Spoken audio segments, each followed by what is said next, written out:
Now, Maruti Suzuki's Alto 800 had a stranglehold on the entry-level hatchback market until the arrival of this, the Renault Kwid. And as we found in our comparison test, it came out on top because it offers a sensible value for money package and at the same time is appealing as well. But things aren't going to be all that easy for the Renault Kwid because it has to deal with the Alto 800 and at the same time it also has to deal with its own sibling. This is built on the same platform as the Kwid and this is the Datsun Redigo.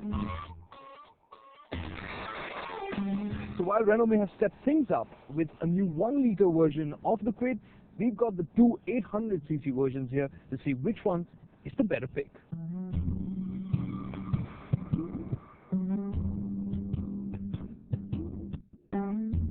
Right from the word go, the Renault Kwid has struck a chord with the Indian car buyer thanks to its SUV-like design. The Renault uses clean and simple lines, but it looks surprisingly strong for a small car. The Datsun though is bold and aggressive, with lots of strong lines and creases. The LED DRLs are attention-grabbing, but they are an extra fitment even on the top-end variant. And the Datsun really does stand out. Well, that's because of its stance. It is 6 centimeters taller, and in terms of length, it is 25 centimeters less than the Kwid, which gives it that tall boy stance. The Datsun feels impressive on the inside as well. Now, compared to the Datsuns that we've seen before, the Redigo's cabin just feels several notches above. Yes, this might be the cheapest Datsun, but it feels pretty good on the inside. I mean, as before, there's a lot of open storage, but along with that, you also have this one small little glove box here. Yes, it is small, so a little bit more in terms of practicality, but it doesn't have as many cubby holes and storage spaces like on the Kwid.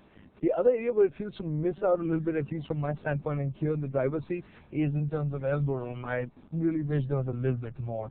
And the steering wheel, same design, chunky feel like on the Kwid, but where it misses out here on the Redigo is the music system. Yes, there is one with USB and aux connectivity, but it just doesn't feel as slick and as appealing.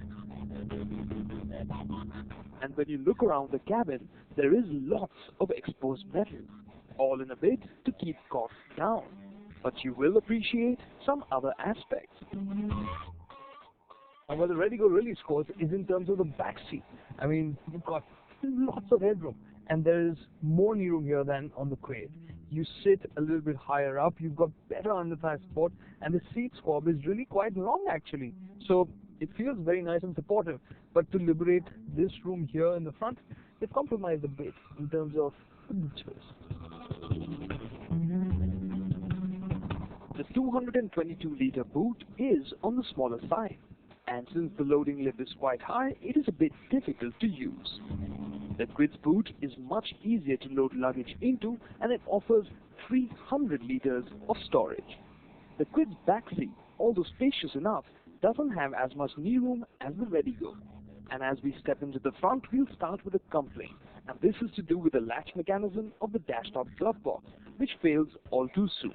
But other than that, being in the front seat of the Kwid is quite a pleasing experience. Now, the interior design for the Kwid is fairly simple, but it is smart, and it has some really nice design highlights as well. In terms of practicality, lots of storage space, door pockets deep enough to put bottles in, and of course, along with that, in terms of design, you find this steering wheel, which is nice, chunky, looks modern, stylish, and of course, the highlight on this car, on the top-end variant, of course, is the touchscreen infotainment system, which has navigation, Bluetooth connectivity, and USB, of course. The Kwid tops it off by offering a digital instrument cluster, albeit there is no tachometer, and only the Renault offers central locking, while both cars offer a driver's side airbag on the top-end trims.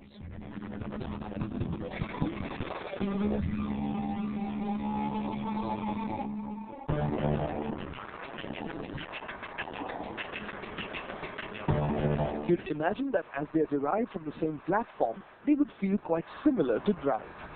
But on the road, the differences are dramatic. When you step into the Kwid after the Redigo, the first thing that will strike you is just how much more quiet this cabin is. You don't hear the engine straining away under the hood like you do in the Redigo. there it's really very apparent here when you push it hard, you'll hear it as well. But on the whole, when you're light putting it, it's going to feel nice, relaxing, just makes the cabin feel that much more appealing. But the Datsun has its strengths. So when you're sitting inside the Redigo, what's really nice is that you're sitting a little bit higher, so you get a nice view of the road. A lot of glass area, so visibility is very nice. So it feels nice and airy because of that. And of course, there's also the other reason that the colors of the interior are lighter than those of the Kwid. So it just ends up feeling like a airier cabin. Now, both the cars share the 799cc petrol engine that comes mated to a 5-speed gearbox. They have the same 54 horsepower and 72 Newton meters of torque. But the Redigo has an advantage. It is 25 kilograms lighter than the Kwid. So, what does it feel like to drive? Now, when you view the Redigo just on its own in the way it drives, you just feel the basic stuff. That's about it. But when you step out of this and into the Kwid, that's when you realize how much of a difference there really is.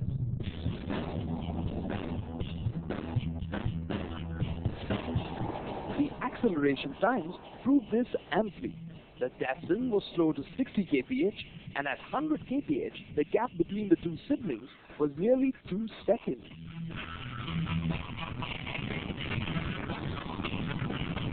So the Kwid, yes, it's faster in a straight line, but that's not the reason why it's a better car to drive, because it's an easier car to drive. And that's down to the fact that it has more torque and responsiveness available in mid-range. And that means getting going, adding some extra pace, is just a whole load easier in the Kwid. The Redigo is also happy to amble along, and it responds well to light taps of throttle. But for a serious change of pace, you will need to drop a gear. Both cars ride on 155 by 80 R13 tires, but the way the suspension is set up is quite different. Now the Redigo is a little bit taller, so the suspension setup is stripped by hitting the seal at lower speeds. While the Datsun's ride quality is acceptable, the lower slung Kwid does much better. So the Kwid's ride quality is on the softer side, but along with that it has long travel suspension, so it feels squishy, but at the same time it can also take bigger potholes and bumps quite well. Both cars use electric steering units, and again it's the calibration that makes the difference.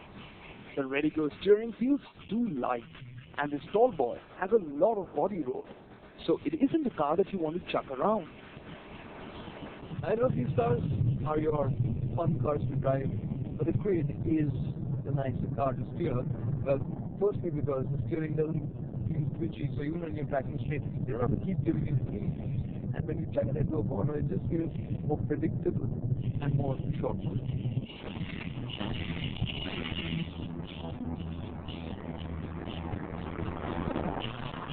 In the city, the Datsun's smaller size will help, as it has a tight turning radius. When it comes to fuel efficiency, the Datsun has the slightest advantage in the city, but the Renault pulls ahead on the highway test. As for the prices, the popular top-end variants of the Kwid are nearly 40,000 rupees more expensive. Also, Renault has introduced the 1-litre version of the Kwid, and it is priced tantalizingly just 25,000 rupees more than the 800cc variant. But now, sticking to the cars on hand, let's pick a winner. So at the end of the day, things are really quite surprising. Considering that these two cars are so closely related in terms of the mechanicals, the end result on the road is really quite different. And when it comes to the machine, the driving experience, there's no doubt about it, the Renault Kwid has the edge. Whether it's the way it rides, the way it drives, or the way it handles. It just feels more mature, more solid than the Datsun Redigo. It also offers a bit more in terms of appeal because of its design. It just looks like a cool little SUV, whereas the Redigo feels more like a traditional hatchback. The advantage that the Redigo has is that it offers you an airier cabin, and it is cheaper than the Renault Kwid. But as we've seen, the Renault Kwid has a significant advantage, and when you factor in that it packs in more equipment as well, we'd suggest that this is one of those times where it makes sense to spend a bit more and make sure that you put your money on the Renault Kwid.